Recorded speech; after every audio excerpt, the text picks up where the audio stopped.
السلام علیکم ساتھیوں، آج ہم ایک انتہائی اہم اور تلخ حقیقت پر بات کرنے جا رہے ہیں اور یہ ہے اپنوں کے درمیان جنگ۔ ساتھیوں، جب ایک قوم اپنے ہی گھر کے اندر مختلف محاذوں پر بٹ جاتی ہے تو اس کا سب سے بڑا نقصان خود اسی کو ہوتا ہے۔ آج ہم اپنے وجود کی ہر سطح پر کسی نہ کسی شکل میں جنگ لڑتے نظر آتے ہیں۔ یہ صرف سیاسی یا نظریاتی جنگ نہیں، بلکہ یہ ہمارے اخلاق، اقدار اور بنیادی انسانی رشتوں کی شکست و ریخت ہے۔ گھروں میں والدین اور بچوں کے درمیان فاصلے بڑھ رہے ہیں، معاشرتی سطح پر اعتماد کا جنازہ نکل چکا ہے اور ریاستی ادارے عوام سے دور ہوتے جا رہے ہیں۔ ہماری معاشرتی ساخت بکھر رہی ہے اور ہم شاید یہ محسوس بھی نہیں کر رہے ہیں کہ یہ سب کچھ ہمیں تباہی کے دہانے پر لے جا رہا ہے۔ یہ خلیج کیوں پیدا ہوئی؟ ہم نے کب اور کہاں اپنی اجتماعیت کو توڑ کر ذاتی مفادات کو ترجیح دی؟ کیا ہمیں اس تقسیم کو مزید گہرا کرنا ہے یا ہمیں ایک نئے بیانیے کی بنیاد رکھنے کی ضرورت ہے؟ ایک ایسا بیانیہ جو محبت، رواداری اور مکالمے کو فروغ دے۔ کیا ہم اپنی آنے والی نسلوں کو بھی اسی بد اعتمادی اور نفرت کے ماحول میں دھکیلیں گے یا ان کے لیے ایک بہتر، پرامن اور باہمی محبت پر مبنی معاشرہ تشکیل دیں گے؟ آج ہمارے ملک میں ہر طرف ایک نہ ختم ہونے والی جنگ چھڑی ہوئی ہے۔ فوج اور مزاحمتی قوتوں کے درمیان ایک خونریز تصادم جاری ہے۔ یہ سب کچھ ہمیں اجتماعی تباہی کی طرف دھکیل رہا ہے، لیکن بدقسمتی یہ ہے کہ امن کی جانب کوئی مؤثر پیش رفت ہوتی نظر نہیں آتی۔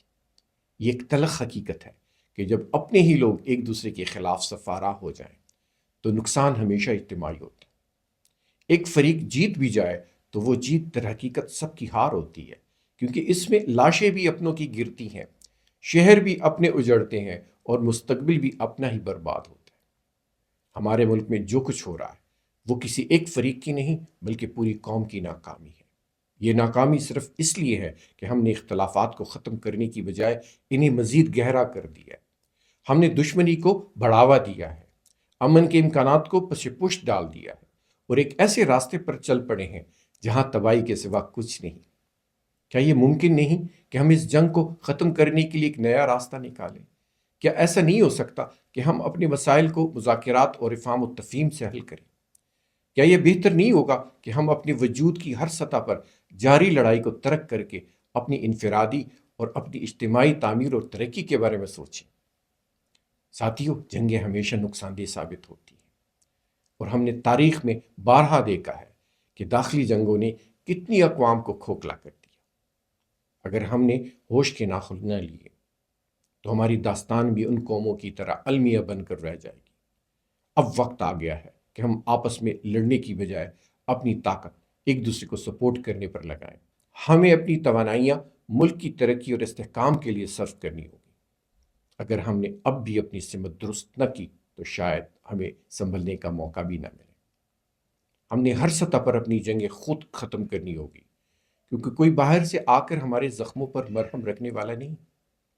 یہ ہماری زمین ہے، ہمارا گھر ہے اور ہمیں ہی اسے بچانا ہے۔ لیکن افسوس، ہم نے اپنی آنکھیں بند کر رکھی ہے۔ ہمیں وہ چیزیں دکھائی نہیں دیتی جو ہمیں جوڑ سکتی ہے۔ ہم صرف وہ چیزیں دیکھتے ہیں جو ہمیں تقسیم کرتی ہے۔ کتنی بدقسمتی ہے کہ ایک ہی گھر کے افراد، ایک ہی مٹی کے بیٹے، ایک دوسرے کے خون کے پیاسے بن کے جو ہاتھ ایک دوسرے کو تھام سکتے تھے وہی ہاتھ اب ایک دوسرے کے خلاف اٹھ رہے ہیں۔ جو دل محبت سے دھڑک سکتے تھے وہی نفرت سے بھرے جا رہے ہیں۔